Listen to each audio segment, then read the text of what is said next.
हो कि मेरा मैट्रिक एग्जाम में बहुत ही अच्छे अंक आए साइंस सब्जेक्ट में, तभी इन सारे क्वेश्चन को तुम लोग याद करना, अदरवाइज मत करना, ठीक है। क्योंकि मैं पढ़ाता हूं जो एग्जाम में आने का क्या रहता है, पूरी पूरी संभावना रहता है, ठीक है। तो आप लोग क्या करेंगे, इन सारे क्वेश्चन को मैं आप लोग को बहुत ईजी और सरल शब्द में समझाने का कोशिश करूंगा, और आप लोग क्या करेंगे, समझने का कोशिश करेंगे, ठीक है। ये साइंस का पार्ट 2 वीडियो है, ठीक है। पार्ट 1 वीडियो आप लोग नहीं देखे होंगे तो कृपया करके देख लेंगे, जिसमें मैंने 3 नंबर और 5 नंबर वाला वीवीआई क्वेश्चन को बताया है, ठीक है। जो एग्जाम में भिड़ने का 100% क्या रहता है, संभावना रहता है, ठीक है। बहुत ही सरल और इजी शब्द में क्या किया है मैंने समझाया है, ठीक है। तो आप लोग क्या करेंगे, पार्ट 1 वीडियो को भी देख लेंगे, ठीक है। वीडियो आप लोगों को थोड़ा सा भी अच्छा लगेगा तो क्या करना है, वीडियो को एक लाइक कर देना है, ठीक है।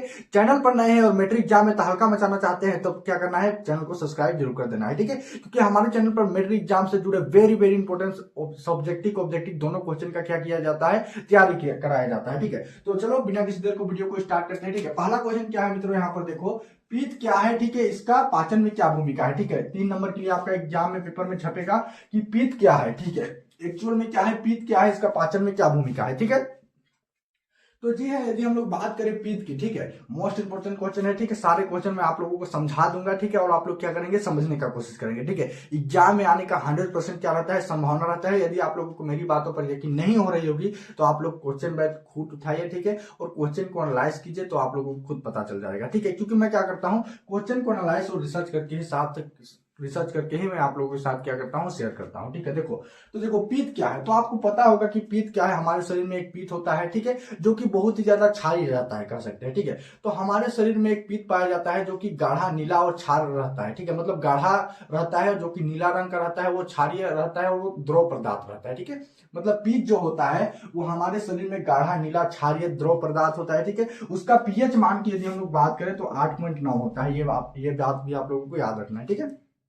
तो पित्त क्या होता है, तो हमारे शरीर में गाढ़ा नीला क्षारीय द्रव होता है। इसका पीएच मान 8.9 होता है, ठीक है। जो कि क्या करता है, इसका जो स्राव होता है वो यकृत से होता है, ठीक है। इसका स्राव कहां से होता है, यकृत से होता है, जो कि भोजन को क्या करता है, क्षारीय बनाने में मदद करता है और पचाने में भी क्या करता है, मदद करता है, ठीक है। समझ में आ गया होगा तो वीडियो को एक लाइक जरूर करने की, ठीक है। पित्त की यदि हम लोग बात करें तो ये गाढ़ा नीला क्षारीय द्रव है, जो कि भोजन को क्या करता है, पचने में और क्षारीय बनाने में क्या करता है, मदद करता है। इसका पीएच मान 8.9 होता है, ठीक है। तो आप लोगों को ऐसा करके 2 से 3 लाइन लिख दीजिएगा, आपको एग्जामिनर 3 में 3 नंबर दे देगा, ठीक है। क्वेश्चन को यदि मेरी बातों पर समझ नहीं आएगा तो आप लोग क्या करेंगे, सारे क्वेश्चन का स्क्रीनशॉट लेकर, ठीक है, यूट्यूब या फिर कहीं के प्लेटफॉर्म में क्या करेंगे, सर्च करके और समझ के ही एग्जाम हॉल में जाइएगा, ठीक है। एग्जाम में तहलका मचाना चाहते हैं तो, क्योंकि मैं आप लोगों को आंसर भी इसका दे देता था, क्योंकि मेरे पास ना बोर्ड जो है वो छोटा है, तो आंसर जब लिखूंगा तो 2 ही क्वेश्चन मतलब एडजस्ट होंगे। इसलिए मैं क्या करता हूँ, सारे क्वेश्चन को पहले इसी में करता हूँ, मतलब लिखता हूँ फिर एक्सप्लेन करता हूँ तुम लोग के साथ से, ठीक है। यदि मैं इसका आंसर भी दे दूंगा तो वीडियो भी बहुत लंबा हो जाएंगे, और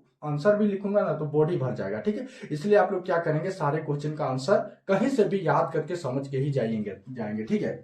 देखो, तो अब दूसरा क्वेश्चन क्या है मित्रों, देखो, हम लोहे की वस्तु को पेंट क्यों करते हैं। जी हाँ, मोस्ट इंपोर्टेंट क्वेश्चन है, ठीक है। 3 नंबर के लिए पूछा जाएगा कि हम लोहे की वस्तु को एक्चुअल में पेंट क्यों करते हैं। आप लोग देखे होंगे कहीं कहीं घर दरवाजा बनता है तो जो दरवाजा हो गया, खिड़की हो गया, इन सारे को हम लोग क्या करते हैं, पेंट करते हैं। तो क्यों करते हैं, ठीक है। तो हम लोहे की वस्तु को पेंट इसलिए करते हैं क्योंकि जब लोहा जो रहता है ना, जब वायु या फिर पानी के संपर्क में आ जाता है तो उसकी सतह पर एक भूरे रंग की परत जम जाती है, ठीक है। जब भी वायु हो गया, ऑक्सीजन, मतलब जो लोहा हो गया वो ऑक्सीजन और जल के संपर्क में आता है तो उसमें क्या होता है, एक भूरे रंग की परत जम जाती है, जिसे क्या कहते हैं हम लोग, संक्षारण कहते हैं, ठीक है।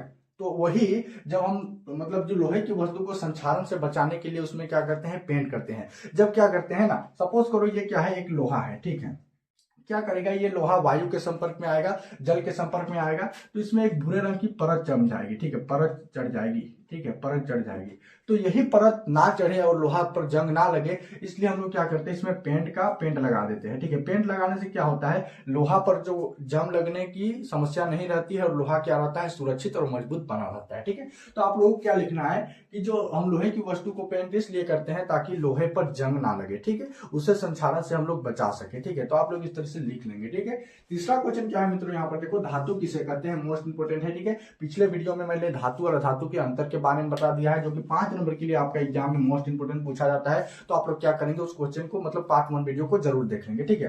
तो धातु की यदि हम लोग बात करें मित्रों, तो धातु की परिभाषा पूछेगा आपसे, क्या क्या प्रश्न पूछेगा कि धातु किसे कहते हैं, धातु की परिभाषा लिखे। ठीक है, तो धातु वे पदार्थ होते हैं जो क्या होते हैं, विद्युत का सुचालक होते हैं। कठोर, तन्यता, आघात वर्धनीयता आदि का जो गुण पाया जाता है उस पदार्थ को हम लोग क्या कहेंगे, धातु कहेंगे। ठीक है, धातु वे पदार्थ होते हैं जिसमें आघात वर्धनीयता, तन्यता, कठोर और विद्युत का सुचालक होता है, उसे हम लोग क्या कहेंगे, धातु कहेंगे। उदाहरण में आप लोगों को लिख देना है तांबा, सोना।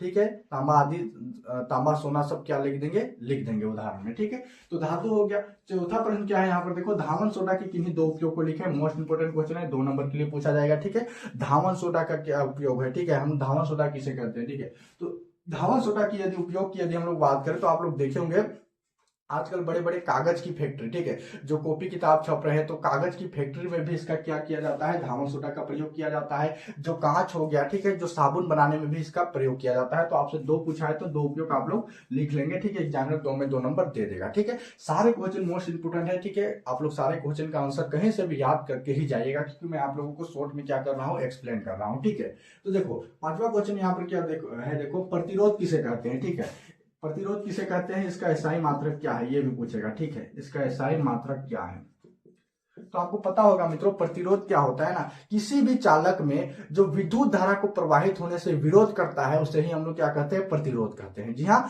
किसी भी चालक में विद्युत धारा को प्रवाहित होने से क्या करता है, विरोध करता है, उसे ही हम लोग क्या कहते हैं, प्रतिरोध कहते हैं। प्रतिरोध कहते हैं। इसका एसआई मात्रक की यदि हम लोग बात करें तो क्या होता है, आपको पता है, प्रतिरोध का एसआई मात्रक ओम होता है।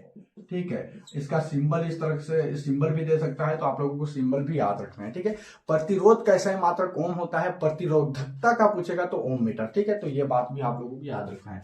छठा क्वेश्चन क्या है मित्रों, यहाँ पर देखो, प्रकाश का अपवर्तन किसे कहते हैं, इसका नियम को लिखे। ठीक है, ये क्वेश्चन आपको 3 नंबर के लिए दिया जाएगा, मोस्ट इंपोर्टेंट है। ठीक है, पिछले वीडियो में मैंने प्रकाश का परावर्तन के बारे में बताया। ठीक है, इसमें प्रकाश का अपवर्तन है। ठीक है, जो मोस्ट इंपोर्टेंट है, एग्जाम में हर एक बार क्या करता है, पूछा जाता है। ठीक है, तो प्रकाश का अपवर्तन की यदि हम लोग बात करें मित्रों, तो जी हाँ, क्या करता है, जब प्रकाश की किरण एक माध्यम से दूसरे माध्यम में गमन करती है। सपोज करो क्या है, ये कुछ सतह है। ठीक है, जब प्रकाश की किरण एक माध्यम से दूसरे माध्यम में गमन करती है और अपनी दिशा से क्या हो जाती है, विचलित हो जाती है, अर्थात अपनी मार्ग से, अपना रास्ता से भटक जाता है, तो उस घटना को हम लोग क्या करते हैं, उस घटना को हम लोग प्रकाश का अपवर्तन कहते हैं। ठीक है, सपोज करो ये प्रकाश का किरण आ रहा है। ठीक है, तो ये कोई सतह पर टकराया और इससे पार हो गया, इधर चल गया। ठीक है, तो ये क्या हुआ, जो प्रकाश जो था वो अपना मार्ग से क्या हुआ, विचलित हो गया, अर्थात अपने मार्ग से भटक गया। तो उस घटना को हम लोग क्या कहेंगे, प्रकाश का अपवर्तन कहेंगे। ठीक है, इसके 2 नियम होते हैं, ये बात भी आप लोगों को लिख देना है कि जी हाँ, प्रकाश के परावर्तन के 2 नियम होते हैं।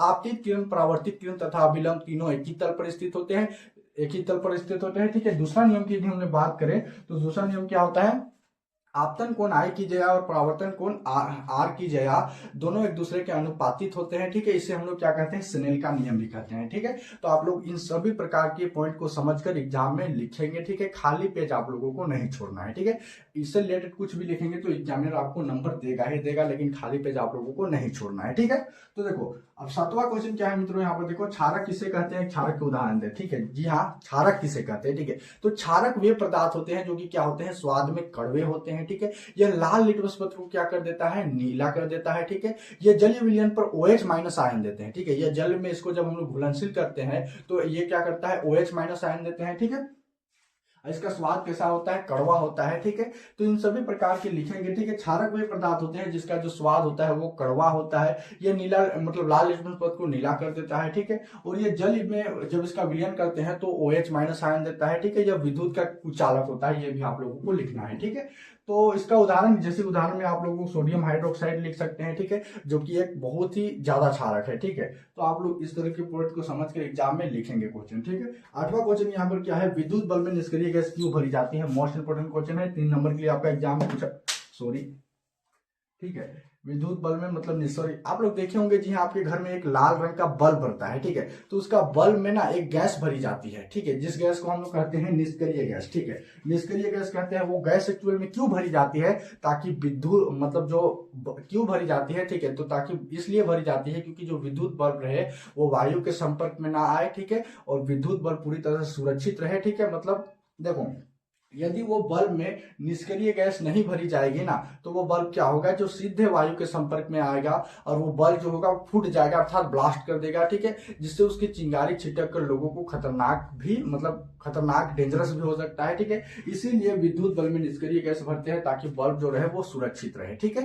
तो आई होप कि आप लोगों को सारे प्रश्न समझ में आ गया होगा थोड़ा बहुत भी, ठीक है। तो वीडियो को एक लाइक जरूर कर देंगे, ठीक है। चैनल पर नए हैं तो चैनल को सब्सक्राइब जरूर कर देंगे, ठीक है। और पार्ट 1 वीडियो आप लोग देखना नहीं भूलेंगे, ठीक है, जिसमें मैंने वीवीआई क्वेश्चन को किया है जो एग्जाम में आने का 100% संभावना है, ठीक है। तो आज के लिए इतना ही, फिर मिलेंगे अगले वीडियो में। इसके लिए आप लोग क्या करना है, चैनल को सब्सक्राइब कर देना है, ठीक है। वीडियो आप लोगों को अच्छा लगेगा तो वीडियो को एक लाइक जरूर कर देंगे, ठीक है।